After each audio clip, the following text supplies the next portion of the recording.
Hello everyone. Today we have a really wonderful talk with Geoff Downes, and I'm going to let Dad introduce Geoff. Yes.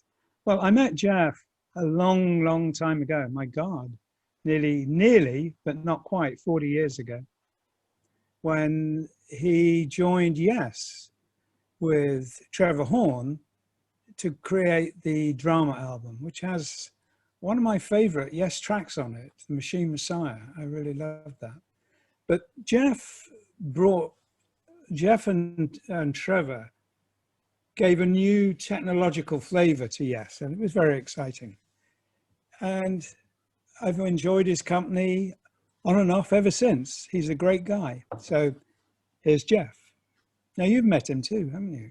Yes, yeah, he's really lovely, really nice. And I thought this was a really great conversation as well. And actually what I thought was really good about this conversation is when we do the podcast or the live paintings, you get asked a lot about your interaction with the band when it comes to coming up with the artwork and the music and how that works together.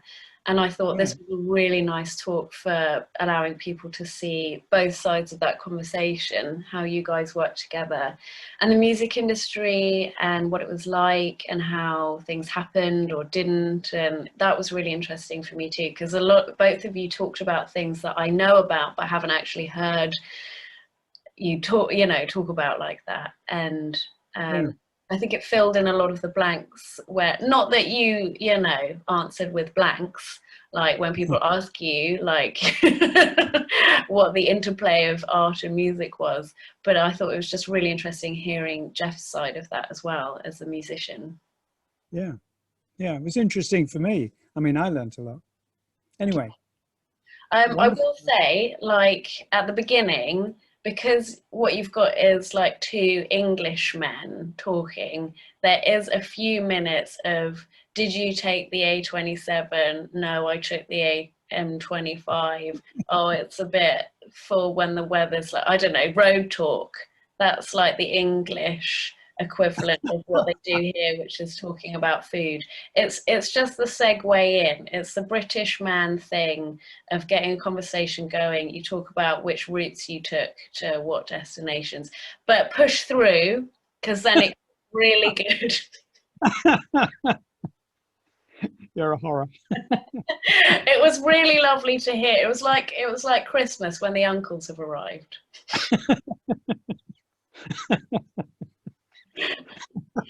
Oh, you took that road, did you? Oh yeah, no, we thought that would be a bit All right. But it was no, not dissing it. This was a fantastic conversation. That was brilliant. I just found that very nostalgic and comforting, particularly at the beginning. Right. Okay. Fantastic. Thank you for joining us. Here's Geoff. Hey, here we go. We are recording. Hi, Geoff. Hello, Roger. We were just strange, isn't it? We were just talking about the other times we did it. One where Alan joined us in a live chat in front of an audience at Trading Boundaries. That's right. That's what I did. I did a solo show at Trading Boundaries a few years ago now, and I think it was the day of Chris's memorial service, if I remember rightly, or the day after. And I had the show. It was either 1 or 2 days after Chris's memorial service, and that's why Alan was over in the UK, and so it was nice to chat and catch up on old times and stuff. I think it was the day after the service. I think you're right. I think it was. Yeah.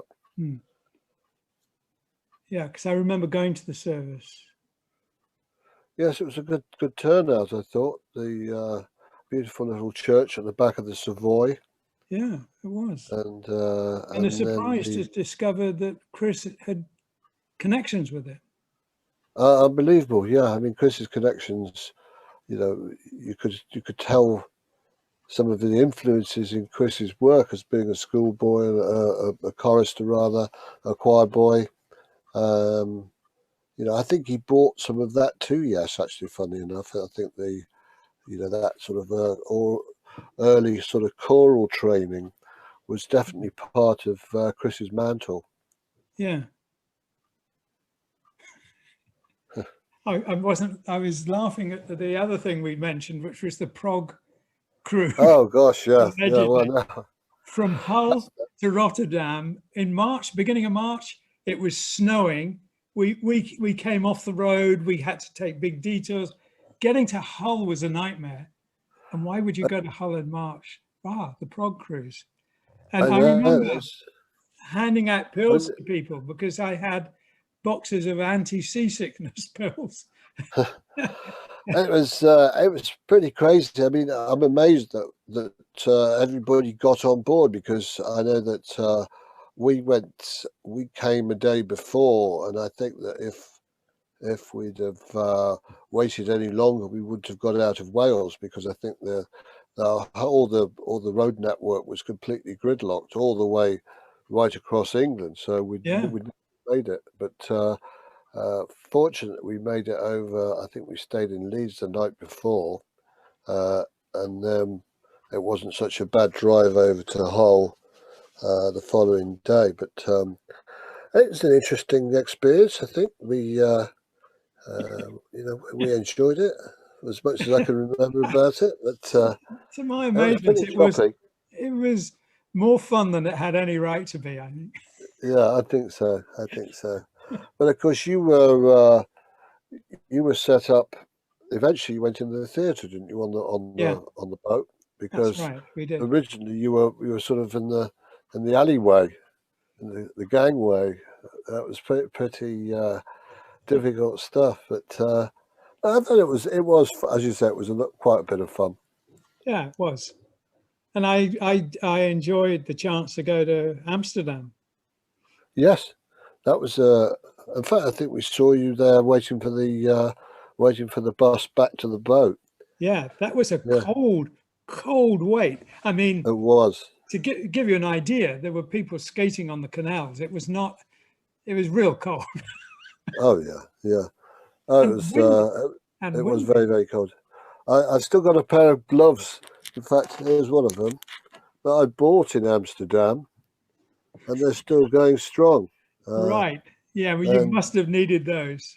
Oh God, yeah.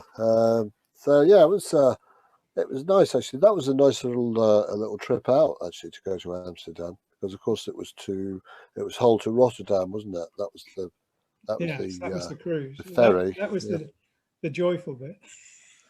I mean, it's odd when you think about it, because we've been on those luxurious cruises beforehand, and I mean, I think you've been on every one, haven't you?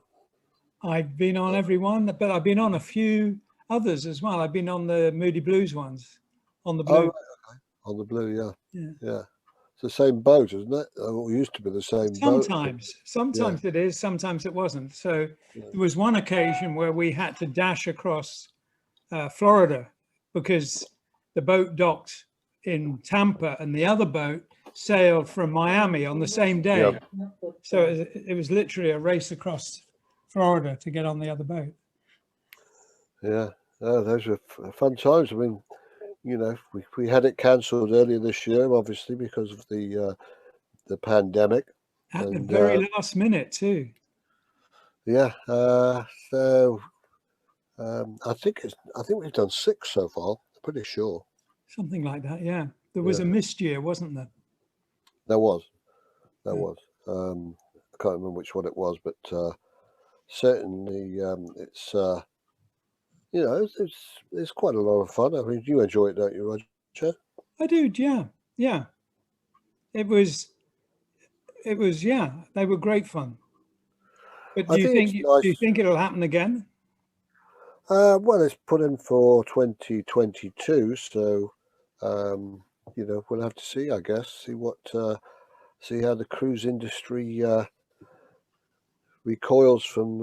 It's obviously been hit very hard with the pandemic. So yeah, we'll just have to see, I think, on that. But I kind of like them. I mean, from your standpoint, it must be great, because you know, you've got the Yes fans, and you know, that's really, you're hitting your demographic right on the nose, really. So it must be nice for you to meet all these fans, you know, who've admired your artwork over the years, and It's lovely. you know, really, and you But know, I'm sure that that tour you've got just above your head in the picture, that was brilliant too, because I mean, I think of Arthur Brown as an old friend. He used to live in Lewis, and right, okay, you know, John Lodge is an old friend. It was, yeah, and Carl, of course, yes, yeah. So and you guys in yeah, Asia and you guys in Yes. So yeah, that was a brilliant. It yeah, was fun. yeah, because that It's a was shame we lost the Europe end of that. it was, wasn't it? Yeah, because you know, it would have been it would have been nice to have you know, taken that tour into Europe, and it was a great package, I thought, and Yeah. I think all the bands were very, very compatible. Obviously, being sort of rooted in British progressive rock, I think it was yeah, really, really nice tour. I did enjoy it, and I find it strange too because you didn't actually necessarily see everybody. I remember setting off one time, almost exactly the same time as Billy. We set Yeah, off in a car. Billy set off in a car, and we never saw him again till we arrived. And then we arrived, and he arrived at the same time, but clearly a totally different route. And yeah. Billy's, I think he relies a bit too much on the navigation system rather than having a look on the map and seeing where something is roughly relative to where you are to where you're going. But he probably went around a few fields, and you know, well, we God knows must have as well because we weren't quicker. It was almost exactly the same length journey, but right. a different one. Yeah, there were some fun trips on that. Certainly, you know, we did quite a lot by road, I think, didn't we? It was Yeah, quite, you know, the tour was actually very well routed. And, I like the road part personally. me too. I think that obviously, if it's a really long hop, you know, you can, you know, flight is really the only sensible option rather Yeah. than driving, you know, 700-800 miles. But you know, the average 200-300 miles is fine. You know, you even on a gig day, you know, you're there, you know, for 3 or 4 hours. You know, so it's okay. You know, you don't have to get up too early. That's the benefit of it all. I But I that remember. was great having you. Yeah, Sorry. that was great having you on board on that tour. It was, Oh, well, thank you. you know, It was great fun. It was great fun. I remember driving across the Midwest, and there was nothing, virtually no change in scenery. yeah. And we weren't on a major road. It was single lane each way, and it was dead straight. There was never a flicker on the sat nav. And I was thinking as we were driving, there was an incredible change in the acoustics. You know, it go from a roar to a mumble to a splutter, and it was the road surface. And Yeah. I thought you could almost do a map based on the sounds of the road. It was that different each time. But visually, it was well, it was dramatic in its sameness. Yeah. Well, you know, I think that you know, that's one of the great things about touring America is that you do see so many different landscapes, so many different. You know, the people are so different in parts of, you know, all parts of America. So it's not just one great big sort of blanket country that you know. This is so interesting to go into. I mean, I like going into places like in the Midwest because, you know, it's completely alien to the, you know, the coastal areas or the highly populated areas like the New York, the North Seaboard, or northeast seaboard, or even the west coast. Yeah. So you know that area in the middle is really it's really a sort of very solid, interesting part of America, I think. As much as I love the coastal areas as well, you know, New York and LA, but yeah, I mean, it really is an education. I think I've actually been to every single state at some point in America, which is quite an achievement, I think. There can't be many years when you haven't toured, can there? Well, certainly since I rejoined Yes in 2011, we've toured consistently every year, particularly in the States. Sometimes we've just gone out in our own right as Yes. Other times, you know, we've gone on a bill or a package. We had the Festival thing a few years ago, and you know, we've been out with Styx and Journey, and you know, well, not Journey, but certainly Rush. Styx. We went out with one time. Procol Harum was another one we went out with. So it's kind of quite interesting to have, you know, to be playing on a bill.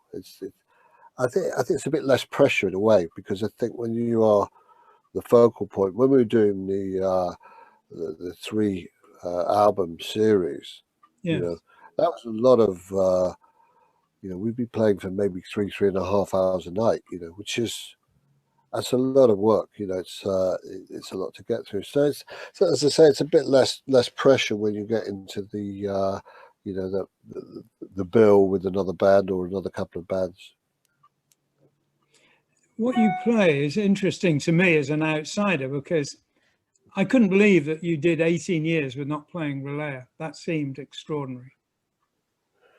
Yeah, I mean, I think that that was one of the high spots, I think, of our set on the you know, the Royal Affair tour last year was starting to dig into Relay as an album. I think Gates of Delirium is I think the whole album's pretty astonishing, really. It's because it's a Yes in a totally different light. I think it's the one album that, you know, sticks out as being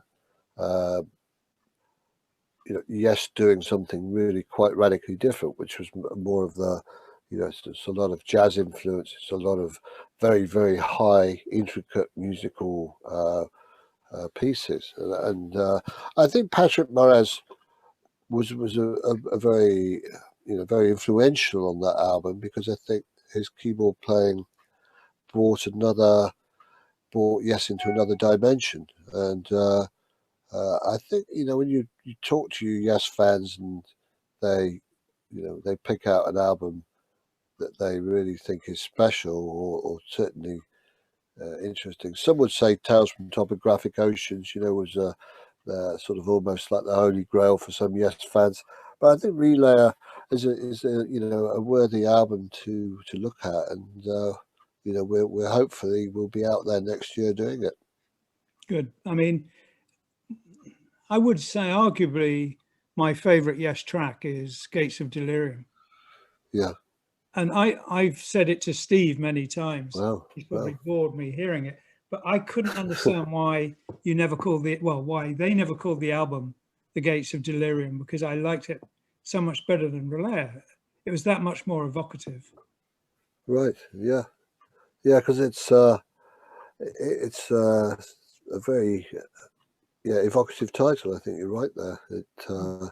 I mean, I don't know why they called it Relay. Do you know why they called it Relay? Steve told me that the word Relay occurs in Tales, and John wanted to use that as a title. Right. Okay. Almost a reason for not using it, I would have thought. Yeah. Well, you know, Yeah. they had their ways of working, I suppose. Yes. Certainly, when I joined them in 1980, I was very very interested in Yes from an early period. You know, from the Tony Kaye period, from the second album, Time and Word, and it was, to me, joining that band at that stage was I wasn't not want to say a dream come true, but it was you know, from the inside looking out, it was just very, very strange that I found myself in that situation. You know, Right.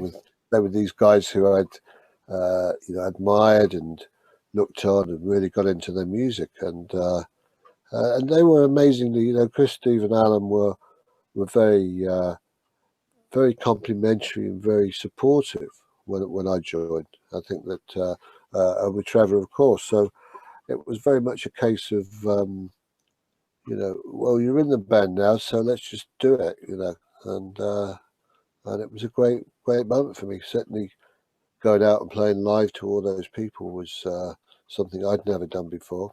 It was a bit of a baptism of fire, but we got through it.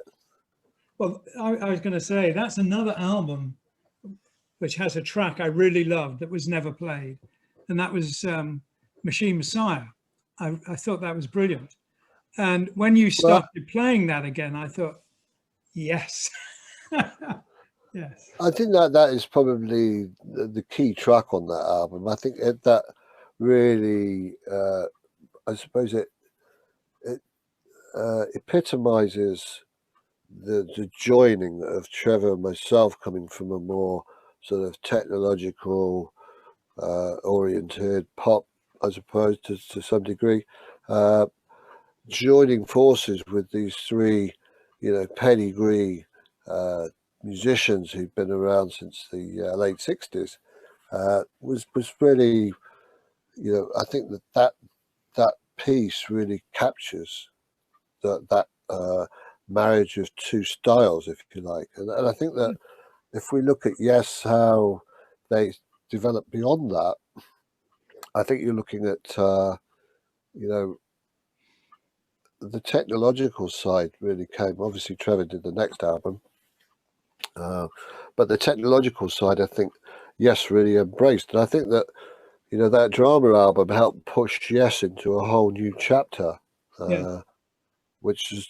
you know, they'd done the 70s. They were this great, you know, stadium band that had been out there and done all of that, and you know, for a lot of bands that from that period, there wasn't really much anywhere to go. You know, you look at bands like, you know, there've been resurgences, obviously, but you look at bands like King Crimson and ELP, they kind of stopped operating at the end of the 70s because there wasn't that, certainly in terms of the progressive music that was there.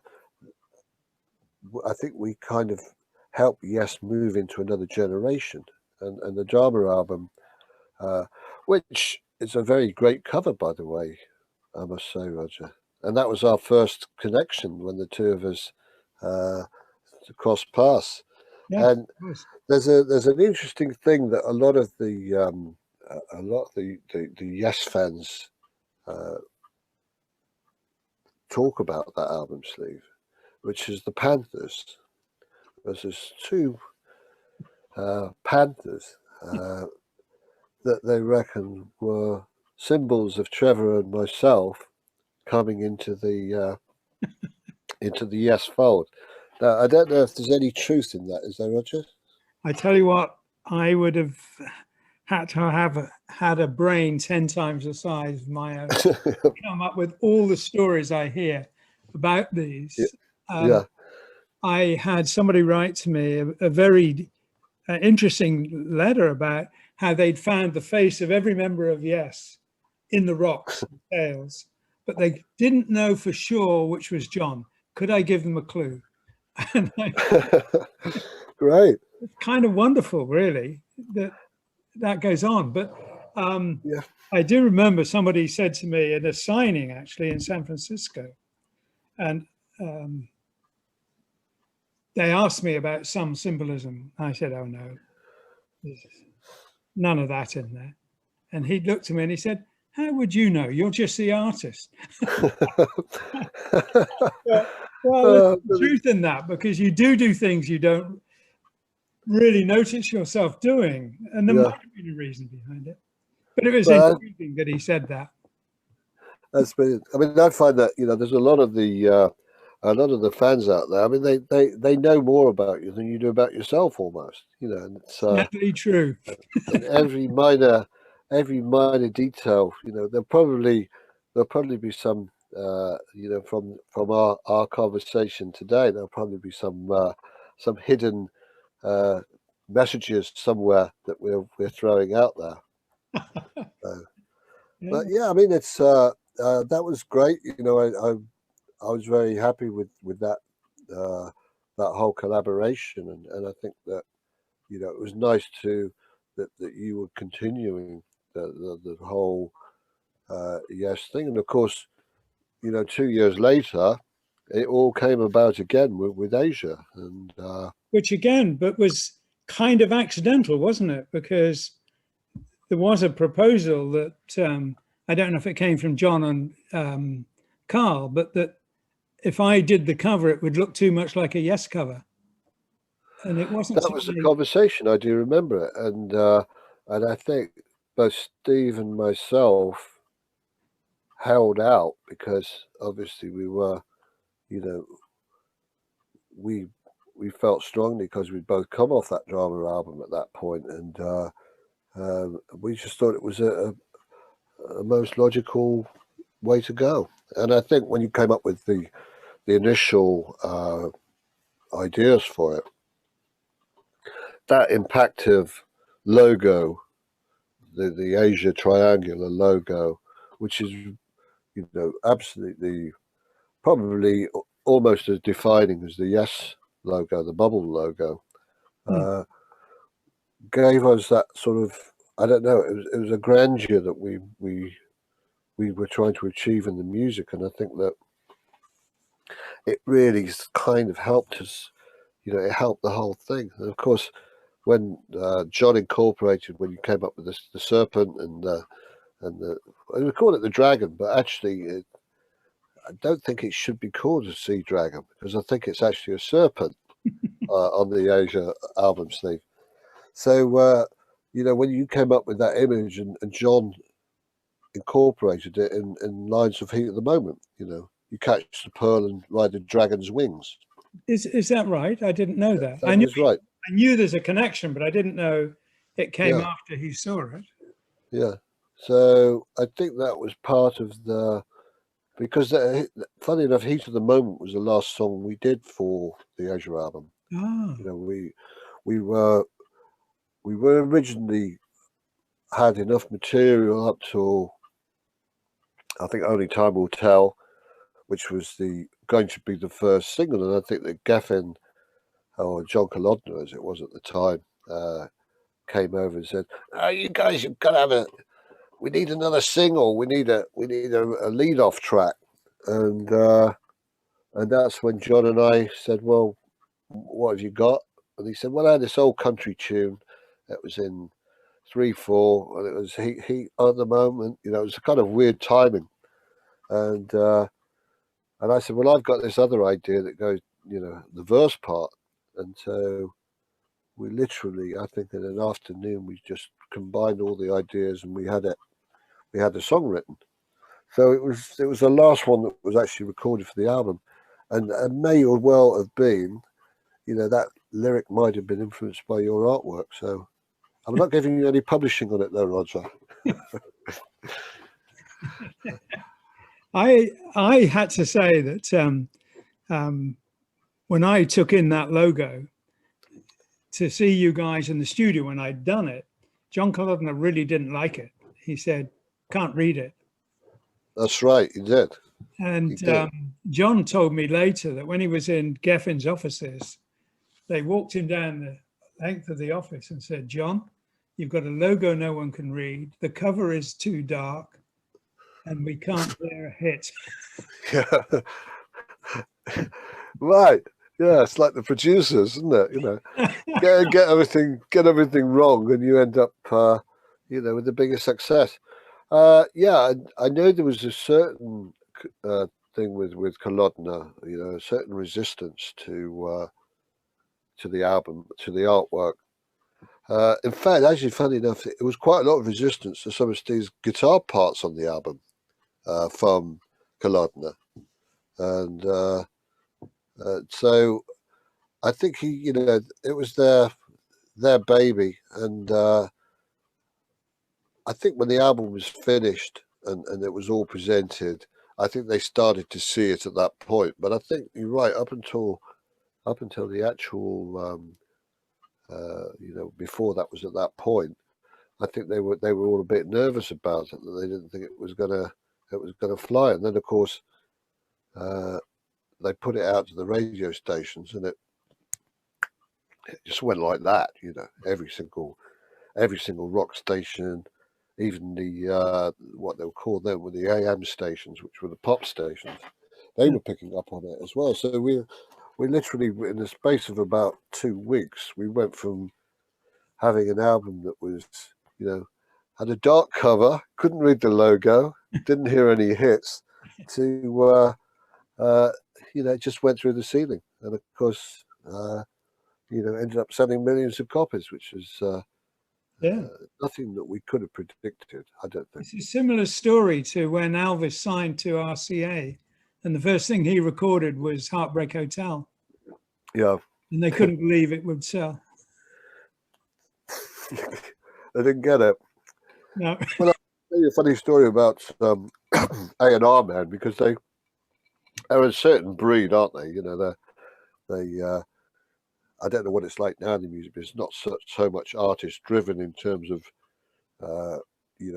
finding a young band and nurturing them and building them up. A lot of the acts either win the talent shows, or they're picked from reality TV shows or the Mercury Prize winners. A lot of the artists today come through that route, whereas I think the old days where you would take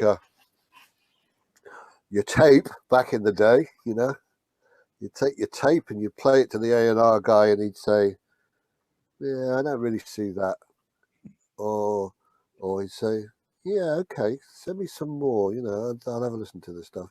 So there's this big thing about the A&R guy was the guru, in the record label, and if you got lucky to see him, you probably get a rejection anyway. And I know that some of the they'd have hundreds of tapes sent in on a weekly basis, and then some of them they just put in the bin. I don't think they even bother listening to half of them. So we were very lucky with Video Killed a Radio Star, because we took it round every record label in London and some in America, and we got rejected by all the labels. We had Video Killed a Radio Star almost sounding as, the demo was pretty close to the original in the end, but they said, "No, we don't see that. We can't really get our heads around this one." And we had to see some people in New York as well. Trevor and I went to New York, saw a couple of labels there. The guy said, "Yeah," he said, "we just signed a band called the Corgis, a duo from England or wherever. We don't really need to sign another band like that." So that was fortuitous that Island Records, who turned us down several times before, my girlfriend at the time was working at Island Music, and she took a tape in and played it to someone in the office. And they said, "Oh, that's pretty good, that. We kind of like that." They sent it over to New York and to LA, and the publisher there said, "This is really good." A guy called Lionel Conway, who's head of Island Music in America. And it just so happened that Chris Blackwell, the head of Island, was in his office at the time. And he said, "Oh, what's that you've got playing there?" He said, "Oh, this is a couple of guys from England." He said, "Sign them up now." He said, "Sign them as writers." He said, "Sign them as artists, sign them as producers." And by the next day, we got a call from Island Records in London. And the guy said, "Yeah, we would like to come into the office." And they're all sat there, the head of the publishing, the head of the record label, the head of the studio complexes. I was saying, "Right, what do you want? How much do you want? We'll offer you this, that, and the other." It was like, so we went for, a couple of backroom boys to being, sort of flavor of the year, as it were, with Island Records, which is unbelievable. Martin, when he sent you the email, he said I was going to talk to you about your career. But actually what I wanted to talk to you about was, that I'm talking to everyone about really, is the creative process and how that works with you. And, you know, Well, everyone's asked the same question: where do you get your ideas? So it's about, where do your ideas come from and how do you get them out into the world? it's very, very difficult to explain where the ideas come from, because, you know, I think that it depends. A lot of the time, it depends who you're working with and what you're writing for. You know, because I think that you have to kind of channel. I suppose that in the same with you, in a way, you have to kind of channel your ideas to fit with the music, or the style of whatever whatever you're preparing. And so I've been lucky that I've worked with a lot of different creative people. For instance, you know, Trevor and Chris and John Wetton, you know, people that you know I really respected as well. And I think that when you work with people like that and we're bouncing ideas around, it's a very personal thing. It's almost like a relationship, you know, with like a marriage almost. You know, you're working with that person to make something, to create something. And so I've been very lucky that I've actually worked with these kind of creative people who have managed to pull out my own creativity. And I think what I always try to aim to do is I try to go for something that is different sounding. You know, it's a different. If I get an idea about a chord sequence or a melody in my head about something, it's you try and capture that. You know, I mean, in the old days we used to do it on an old cassette machine. You know, you'd have a cassette machine and press play, and then you'd sort of hum your tune into it. Those kind of things. But now it's a lot of it is obviously people messing around on the computer and they come up with ideas that way. So the creative process has actually changed, I think, quite a lot over the years. But I mean, from my own standpoint, I think if you like it, and I think that that was always the yardstick that we stuck by, is, you know, if we like it, then, you know, hopefully someone else is going to like it. It's the only safeguard, isn't it? You can't work for somebody else's approval. No, exactly, because I think that if you did that, you'd end up so confused by everything, because, you know, you've got to follow your own instincts. I think that's the thing, is that if you start listening to other people, and like we were saying, you know, people, you know, rejected music that you'd made or whatever, you know, people, you know, I'm sure there's people who've said to you, I don't like that picture, you know. So you've got to be fairly objective about it, but at the same time, I think that the hard part is just really trying to focus on something that's unique. And I think once you get there, you know whether it's an idea that's going to have legs or not. And you know, I always remember when I used to write with John Wetton, because I think John was probably the closest ever writing partnership that I had, you know, in my lifetime. And we had this almost inherent understanding about what we liked and what we didn't like. I mean, we had similar backgrounds, so that helped in some ways, but you know, we were both brought up on English church music, so we had that common ground. I think the same, you know, I mentioned earlier about Chris Squire, he had that background as well. So it was very much, we almost had a sixth sense about what was going to be good and what was not going to be good. And that really followed through everything we wrote together. And we always had this thing where if we thought there was a really good idea that we'd put together creatively, then we'd look at each other, and then he'd put his hand out and shake my hand. Like we've done something, we've got something going here.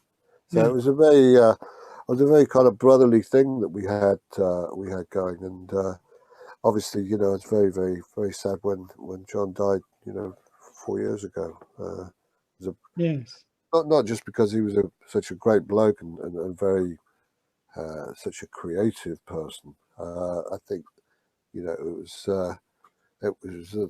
the loss of something that we had, our writing partnership and everything like that, which was something that we never get back. That was a sad time. I had a friend a long time ago who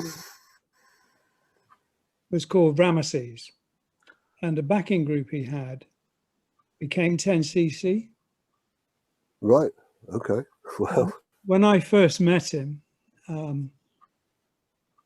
he asked if a journalist from NME could join us, because we'd been talking about the cover for his first album.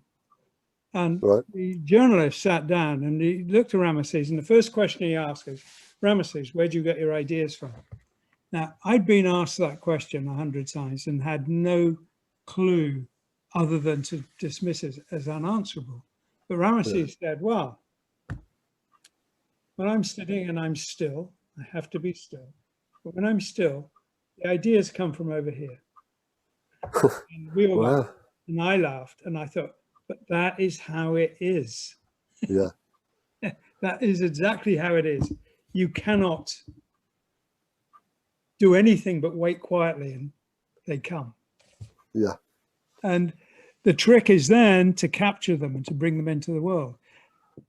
That's it. But I think that if it's a really strong idea in your own mind, I don't think you lose it. Yeah. I think it kind of, you think, no, that one's going to get stored in the memory banks. That's going to be pulled out later. And I think that that was how John and I worked. Is that we stored up all these ideas, not sometimes recorded, but other times just up here, or notes or lyrical notes. You write music? Yes, I do. Yeah. But I work with a lot of people that are self-taught. Don't write stuff down. But I went to music college, so I kind of had a bit of a leg up in that area. But no, I think that it's something that, like you say, like Ramesses said, it just comes at you. You sit still and you wait for it to happen. There's no formula. And people, I think when we did our second Asia album and Kolodna came along and said, we want another Heat of the Moment, but you can't just pull these things out of thin air. They come at you. Funny enough, 10cc were one of my favourite bands, actually. The same part of the world that I'm from. Right. Is that right? Yeah, Stockport. Yeah, Manchester. Yeah. Godley and Cream. Yeah. And of course, Lowell Cream is a very good friend of Trevor's now. Just quite a bit of work with Trevor. So I saw all these things go full circle. They did two videos for Asia as well, Godley and Cream, when they were doing their video stuff. Yeah. But it's amazing. What amazes me, Roger, is how small the music business is. There's so many connections between all the elements. That certainly the people that we've worked with, and it's like on the Royal Affair tour. There are so many sort of cross-pollinations of people that have worked with sound that it's quite fascinating, really. It's a small world in many ways. Yeah, it was. It was great. I mean, breakfast time was often very interesting.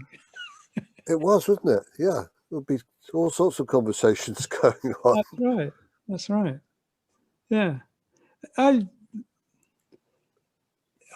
Going back to that, they don't go away part of that, what you just said.